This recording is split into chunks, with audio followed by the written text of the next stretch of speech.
Kahapon mga kaprobinsya, bumuhos naman yung malakas na ulan. So may malakas naman na baha. At yung iba nating mga mais dito natumba dahil sa lakas ng ulan. Pero buti na lang walang malakas na hangin. Kasi pag may malakas pa na hangin mga kaprobinsya, yari yung mga mais natin dyan. Kasi pag matumba na, hindi na daw mamunga, hindi na magkaroon ng puso. May mga ilang puno na natumba, pero hindi naman yan masayang. Ang gagawin namin dyan, pakain sa ating mga alagang baka or kambing. Yan po yung mga mais natin.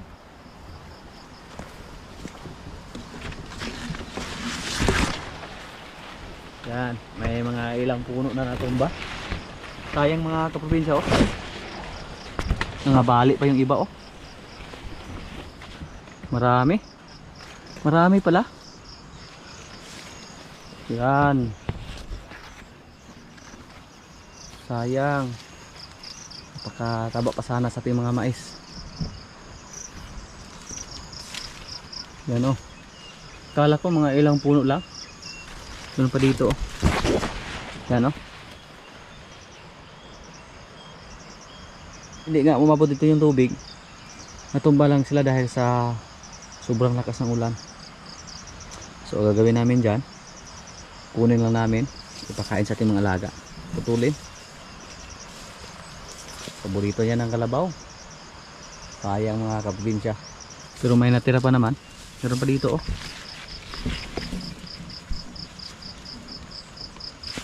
Mga bali. Yan.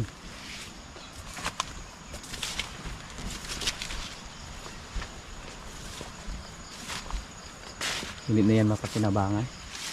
Dapat sa kanila ipakain sa ating mga alaga. Paano pa kaya pag may malakas na hangin mga kaprobinsya? Ubos yung mga mais natin dito pag may malakas na hangin. Sa ulan pa lang hindi na nga sila nakasurvive dahil po sa bigat ng kanilang mga dahon. Mga matataba po yung mga mais natin. Meron pa doon.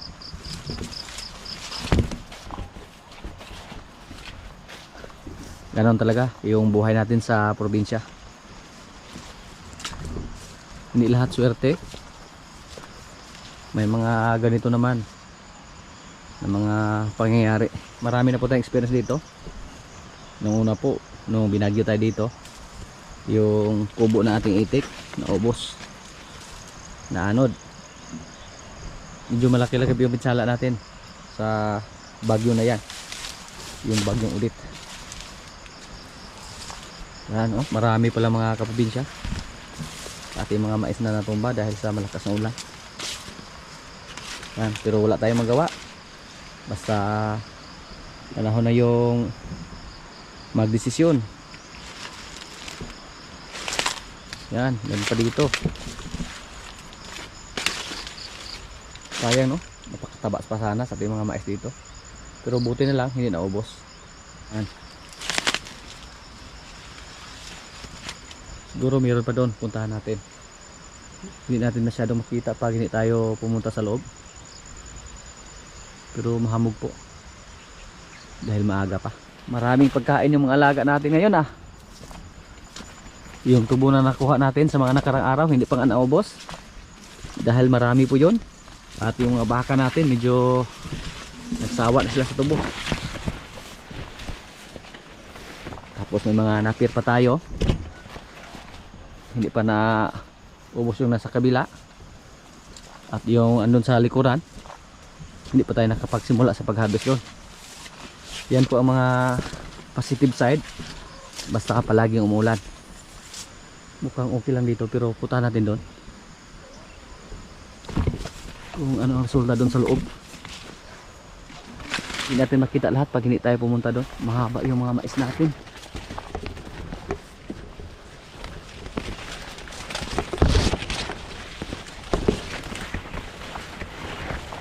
Dito mga kaprobinsya, oh.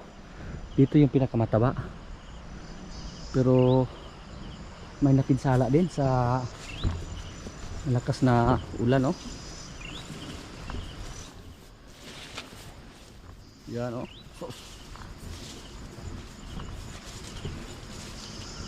nakakalungkot. Kasi kitang-kita natin sa ating mga mais na napakataba po. At nabali lang sa ulan. Yan. Hindi ko alam mga kaprobinsya kung yung mais ko lang yung natamaan dito or may damage. Kasi karamihan dito sa amin, pati doon, yung mga bulumundukin na yan, halos mga mais yung mga tanim dyan. Napakaraming mga mais na tinanim dyan. Buti na lang walang malakas na hangin. Kasi pag may malakas pa na hangin, hindi lang ganito ang makikita natin na pinsala sa ating mga mais.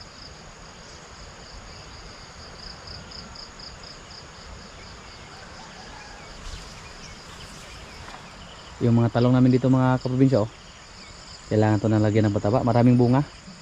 Ito yung palagi namin kinukonsumo. Masarap yan. Kahit anong luto. Pwede insaladang talong, pwede adobong talong, masarap. Akala ko kanina mga ilang puno lang yung natumba sa ating mga mais, pero na natin dito marami pala. Meron pa dun, oh. Wala tayong magawa, tuloy pa rin ang buhay mga kaprobinsya.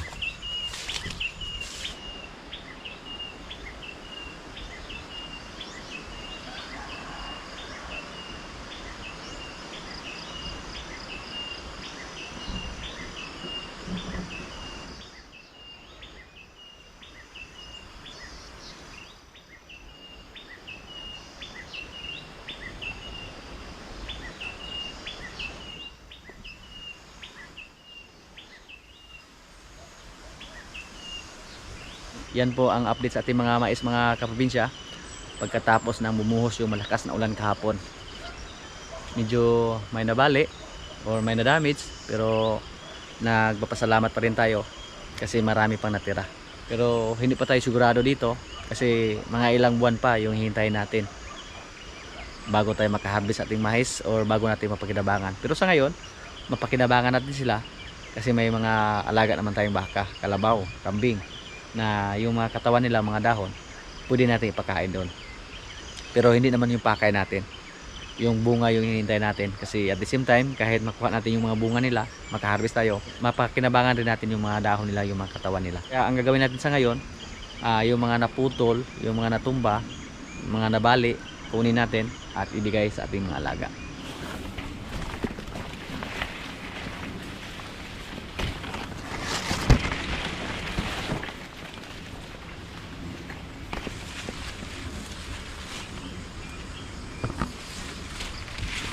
Yung mga napir natin ito, buhay na. Yung mga tinanim natin. Pero kulang pa yan.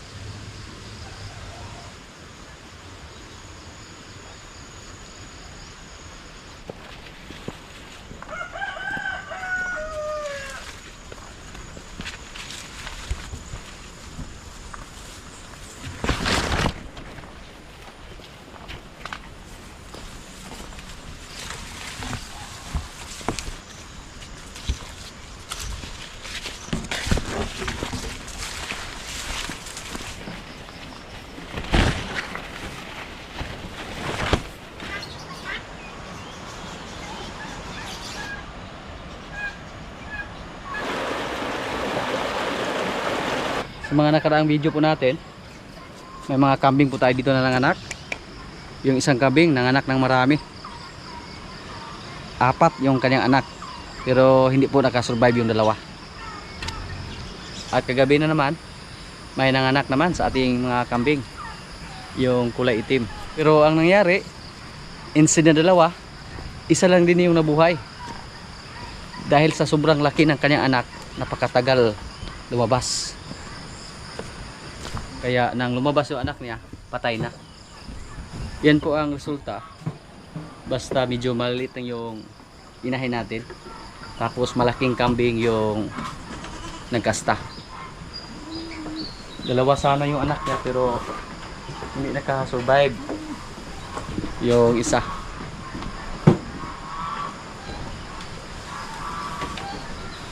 Dito po yung itim nating kambing, pangwalo po yung pinanganak kagabi. So okay lang, At least may isa pang nabuhay. Ganun talaga yung mangyayari basta medyo native lang yung nanay o medyo maliit lang. Tapos malaking kambing yung nagkasta or hybrid ba, katulad dito. Yan. Walo naman yung kambing natin na nadagdag ngayon na mga bagong panganak. Tapos ang hindi pa nakapanganak dito yung isa nating kambing na si Dayan. Pero mga ilang araw mula ngayon mga anak niya. Ali, 4 yung namatay lahat.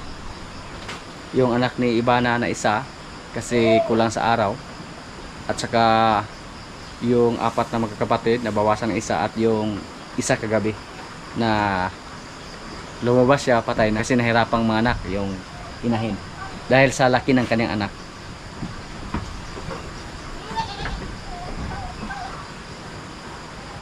Si George dito namin nilagay.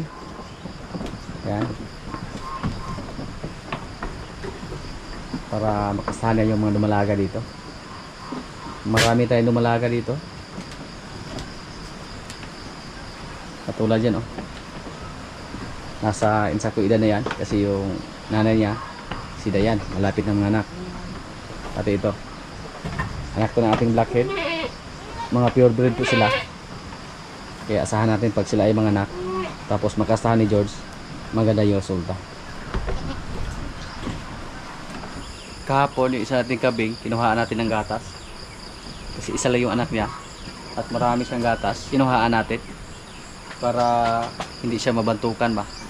Delikado pagka tumigas yung gatas sa kanyang didi at hindi na siya mapadidi, masaktan na siya. Kaya kinuhaan natin ng gatas. Isang batol yung nakuha natin kay Ibana. Buti na lang yung dalawang natira sa 4 na magkakapatid, nakasurvive lang sila kagabi. Kasi kagabi napakalamig po. Tapos ilipat sana namin doon sa may kulungan para pailawan natin. Pero hindi po kami makatawid dyan sa may sapa. So hinayaan lang namin doon. Pero sa tingin po namin mukhang okay naman sila kasi dalawa lang. So dyan lang siguro sila. Hindi lang natin pailawan. Subukan na natin kung kasurvive ba. Pero yung isa nating blackhead mga kaprobinsya na dalawa lang yung anak niya, napakaganda ang resulta. Puro lang lalaki. Maganda sana pag may babae kasi gawin natin inahin. At napapansin ko po sa ating mga kambing dyan na unti-unti nang gumanda yung klase sa ating kambing. Kasi dati po puro native yung mga alaga natin. Mga ilang heads lang yung mga native natin. Pero ngayon, yung mga babae natin dyan, wala na tayong native. Mga upgraded na at saka may pure breed tayo. Yun po ang i-breed natin kay George. Kaya nilagay ko din si George para diskartihan na yung mga dumalaga natin. Yung mga dumalaga natin, oh. Palagi po natin tinisik. Baka naglandi sila. Pero pag maglandi sila ngayon, makasana natin sa ating butakal dyan, sa ating barako. Pero nai-ay na po natin. Pero maliit lang yung siya nila. Hindi katulad sa mga inahin na ba na mapapansin natin na buntis na. Ito sila o iba. Parang wala pang bago. Mula sa pag-iay natin, nasa mga kuwan na sila. Lagpas 1 buwan. Ito.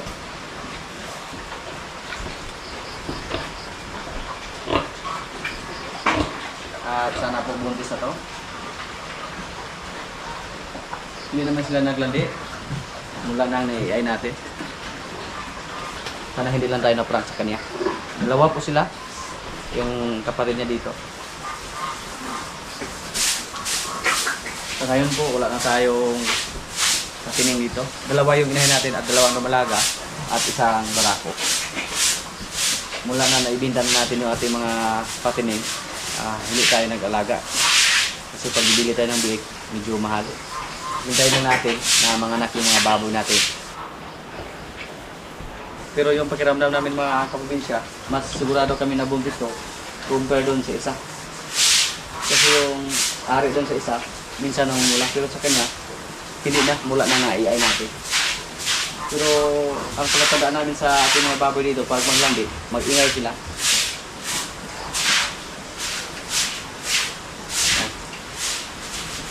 na magaganda yung katawan sa ating mga dalaga. At sa ngayon, hindi pa sila matapang. Pinalian namin to. Yung isa din may tali yan, pero ninat-ngat niya. Naputol. Excited po ako dito mga kaprobinsya na mabuntis. Kasi hybrid ito na baboy na to. Yung dalawa natin umalaga. Tapos ako lang mismo yung nag-EI. Bumili lang tayo ng semen dun sa Bacolod. Kaya hindi pa tayo sigurado kung ano na resulta sa kaila. Pero mula sa pag-EI natin, nagpas isang buwan na.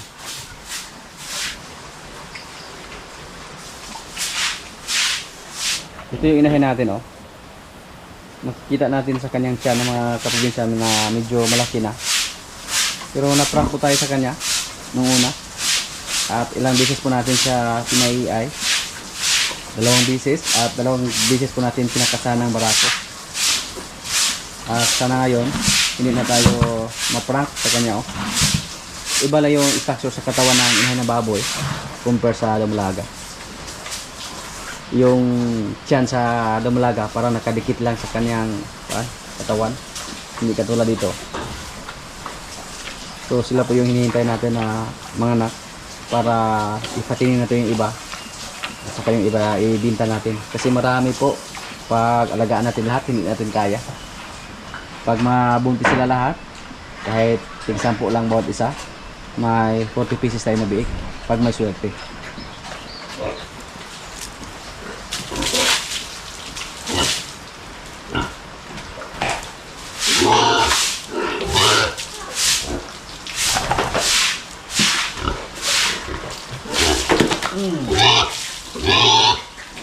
Siya.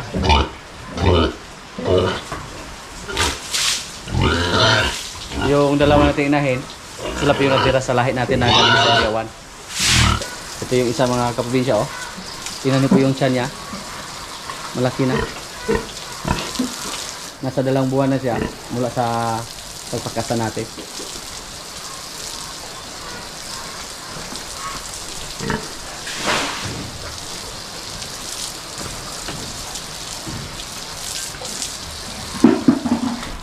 Paliguan natin sila.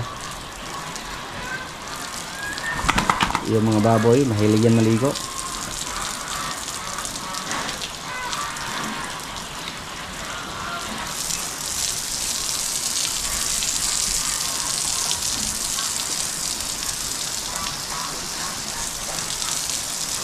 Dito po basta tag-ulan, ha, malakas yung tubig natin, oh. Malakas yung pressure. Hindi tayo kailangan pang gumamit ng power spray.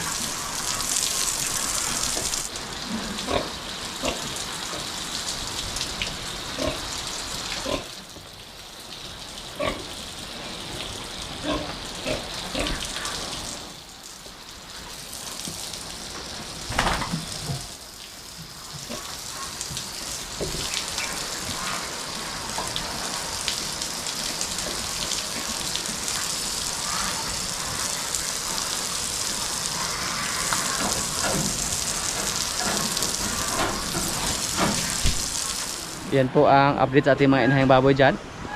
Sana po buntis silang 4. Yung 2 nating inahin at 2 lumalaga. Sana po may swerte tayo sa kanila.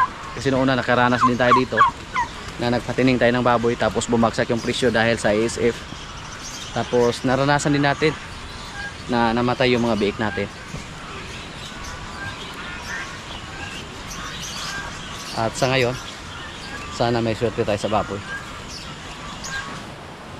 Update po tayo sa ating mga baka dito mga kaprobinsya, oh. Yan. Yung baka natin si Kabang, si Pugi, si Lemer. At ngayon po mukhang sumuko na kami kay Kabang. Ginawa na namin yung lahat pero hindi siya tumaba. Napakalakas naman niyang kumain. Diyan lang yung lumaki. So wala na tayong magawa sa kanya mga kaprobinsya. Hindi katulad sa iba nating baka dito. Si Pugi nung una, namayat siya. Pero nang sinakain namin ng gusto, nang dumating yung tag-ulan at marami naman tayo pagkain ngayon, pinakain namin siya ng todo. Napakabilis niyang tumabaw. Tingnan niyo po yung katawan niya. Yan. Pugi. Si Kabang, hindi na nga niya maubos yung pagkain na ibigay namin sa kanya. Kinakain ng feeds, kinakain ng napier, nagsawa siya sa tubo. Napier yung ibinigay namin, pero lumaki naman siya ng kunti, pero hindi tumaba. At saka tiyan lang ang lumaki sa kanya. Manalo man tayo or matalo, ibinta natin siya mga kaprobinsya. Charge experience na pangit alagaan yung baka na Holstein. Para sa akin na experience ngayon, parang negative po ang comment ko dyan. Pinurga na natin yan nung dumating sa dito. Tinurukan ng vitamins, pero ganun pa rin. Malakas naman kumain. Wala kaming problema sa kain niya. Napakalakas kumain, pero napakalakas din dumumi. Yan po ang estima niya. Hindi katulad dito sa ating mga lagaw. Pugi nung una na mayat siya kasi kulang tayo sa pagkain nito. Pero napakadali lang tumaba ni Pugi. Tinan niyo po yung katawan niya. Pati slimer. Yan. Kaya naisipan ko po mga kaprobinsya na yung i-focus natin kay Kabang sa pag-alaga, doon lang natin i-focus kay Bitas. Pero hindi lang natin siya dalhin sa stockyard. Mag-request lang tayo ng komprador at sila yung papuntahin natin dito.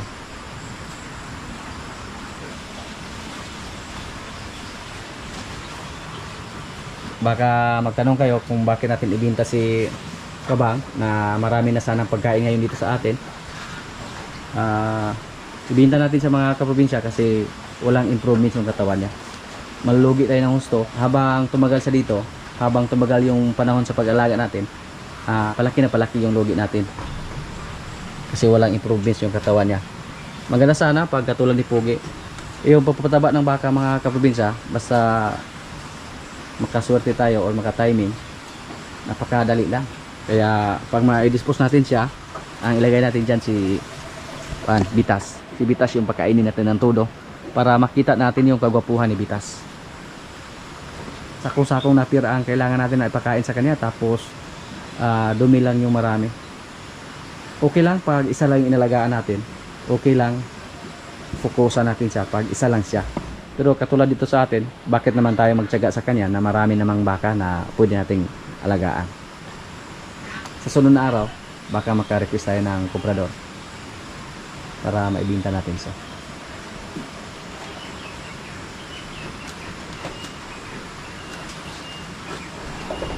Yan. Oops.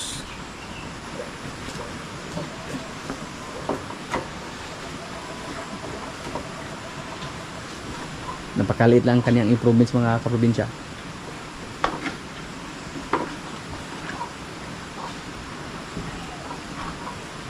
So yan po ang ating desisyon sa ating baka na si Kabang. Pag magkakita tayo ng buyer, papuntahin natin dito at ibinta na natin. Pero si Bitas, isa rin siya sa ating patagalin dito. Si Bitas, si Pakbones, pwede din natin siya i-dispose kahit marami na tayong pagkain dito kasi wala namang problema. May bago naman tayong baka, si Marites. So hindi pwede pag hindi tayo mag-dispose.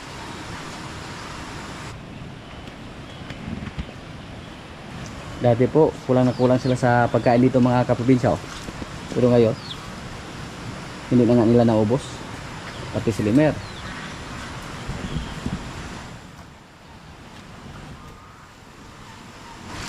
Dati yung mga baka natin dito, marami namang nagsuggest na ibinta natin si Kabang. Malulugi tayo sa kanya, sabi nila.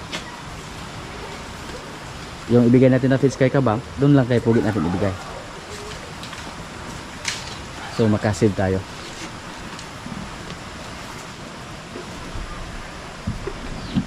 Oh, mas excited pa ako mga kaprobinsya na dito natin mailagay si Bitas para makita natin siya dito na malaki yung area at magkatabi na sila dito.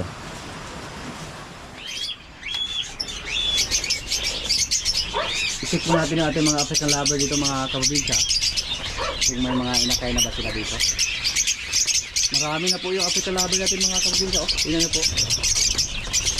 Mukhang nasa mga 40 pieces na. Uy, nasira na yung pano. Mga petlogan nila. Sirang-sira na. Kailangan natin ito palitan. Yan. Hindi matagal na po tayo na hindi nakapasok dito. Ito, sira na rin, oh.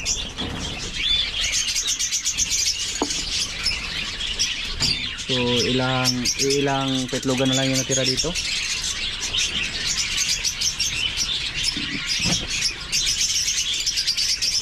At inakay, oh. Yan.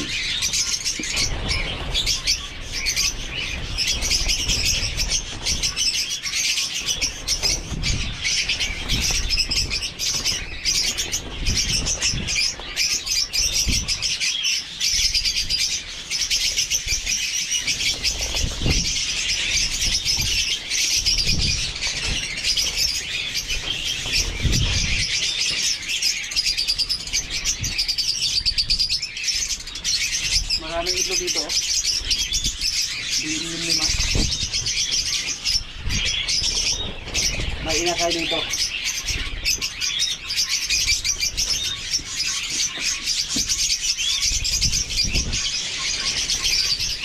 Dito po mahirap tingnan.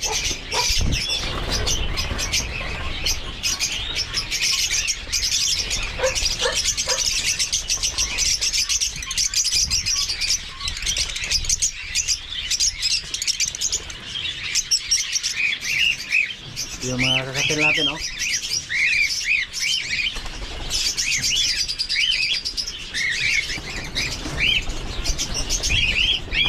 May naglibig po dito.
Mga kaprobinsya, kaya na po. Ito yung pagkain namin, oh. Adobong pabo. Adobong kangkong. Yan, may kanin. Lord, maraming salamat sa pagkain. So, kaya na.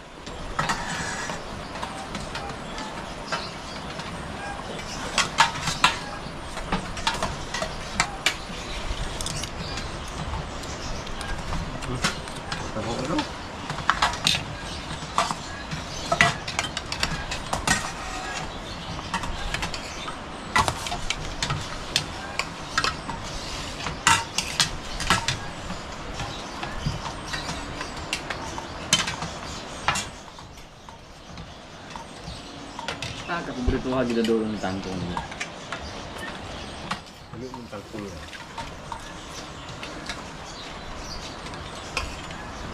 Naruto mo kwantong tangkong do? Ako be? Wala. Dahan pa? Sabla? Wala.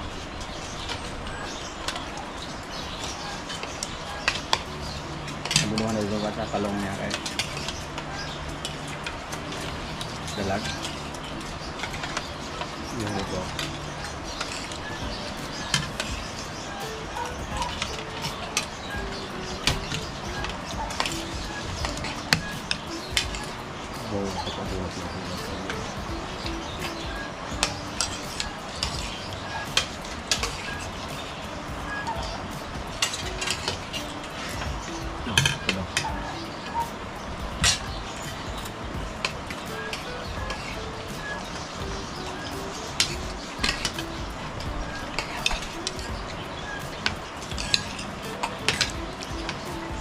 Wala.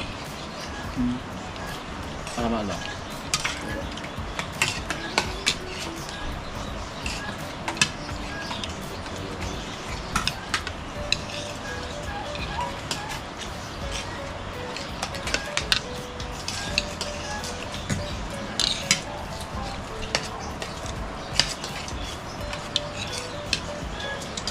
Dilibo din gabi daw.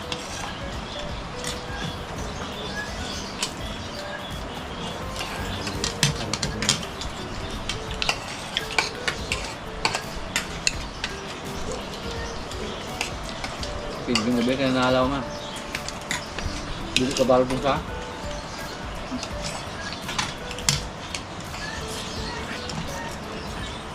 Yung taas naman ito. Nagsumpay asa ng ibula. Ang gakas na ikan ito. Hindi po. Hindi taguan ko na sa pa. Alam na to? Ang galay ang mga pa. Naplin na ganit na yun. Tala to, Dex, mawala ka lang. Laro ba ito kulay pa? Laro ba ito paula? Ang ito system.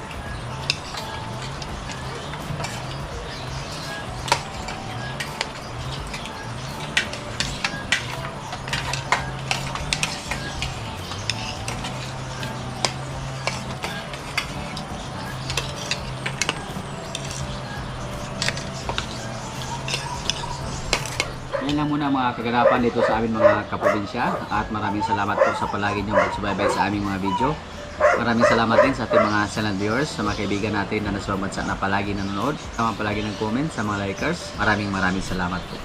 Shoutout muna sa ating mga kaibigan dyan. Shoutout kay Greg Alipala from Ontario, Canada. Shoutout kay Mrs. Bernadette Tamayo watching from LA, California. Shoutout kay Aril Kabutin. Shoutout kay Roy Umali.